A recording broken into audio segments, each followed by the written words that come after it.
vote दिए पनि दिनु नदिए पनि नदिनु तर मेरो कुरा चाहिँ सुन्नै पर्छ तपाईले यो सुन्नु भएन भने योभन्दा ठुलो माइक लिएर म फेरि आउँछु भन्थे आउनु चाहिँ खोइ आउनुहुन्न थियो है त्यहाँ सुन्नु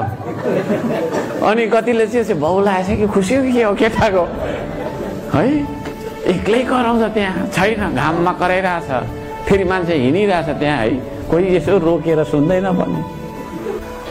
हाम्रो देशमा हिमाल पहाड तराई वनजङ्गल नदीनाला तालतल्ला खनिज सबै कुरा भएर पनि हामी किन गरिब भयौँ हैन त्यो कारण केही छ होला यही प्रश्नले गर्दाखेरि वास्तवमा म एउटा हैन आफ्नो पेटको लागि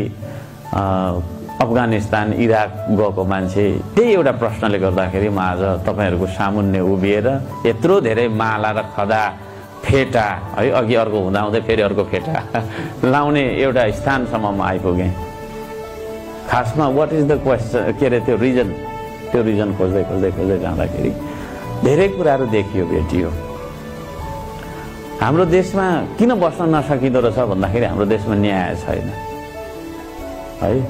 मान्छेलाई न्याय चाहिँदो रहेछ यहाँ कोही कसैसँग हेपिन माग्दैनौँ हामी है एकदम सिनियर सिटिजनलाई पनि रेस्पेक्ट चाहिएको छ भने जुनियरलाई पनि त चाहिएको छ हैन यहाँ हामी सबै कुर्सीमा बसेका छौं कोही कसैलाई चाहिँ उ त्यहाँ पर गएर भुइँमा बस भन्यो भने त्यो व्यक्ति जसलाई हामी त्यसो भन्छौं नि उलाई अन्याय फिल हुन्छ हैन अन्याय फिल हुन्छ थिचोमिचो गरेको विभेद गरेको फिल हुन्छ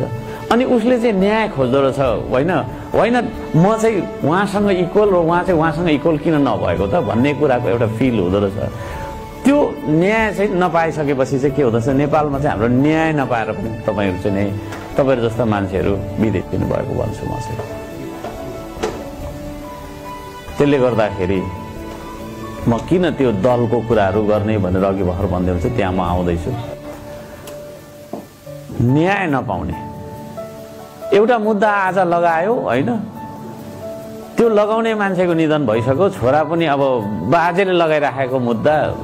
नातिको पालामा पनि फैसला पनि नहुने त्यो चीज त्यसले गर्दाखेरि न्याय नभएको कारणले गर्दाखेरि अर्को कुरा सेवा सुविधा नभएको कारणले गर्दाखेरि सेवा सुविधा पनि छैन हैन गाडी त राम्रो किनेको छ भर्खर आको इंटरनेशनल मार्केटमा कुदाउँदै जाँदा हिलोमा कुदाउनु पर्ने बोकेर लानु पर्ने बाँसमा आइजायो है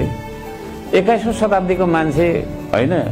मैले अघि भने एक दिन जन्मेपछि मर्नै पर्छ केही वर्ष बाँच्दाखेरि त्यत्रो शास्तिका साथ कसरी बाँच्ने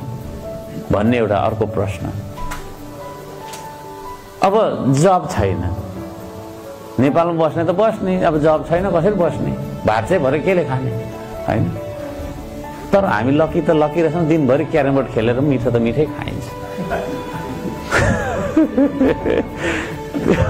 त्यो चाहिँ केही कारणहरु होला त्यहाँ हैन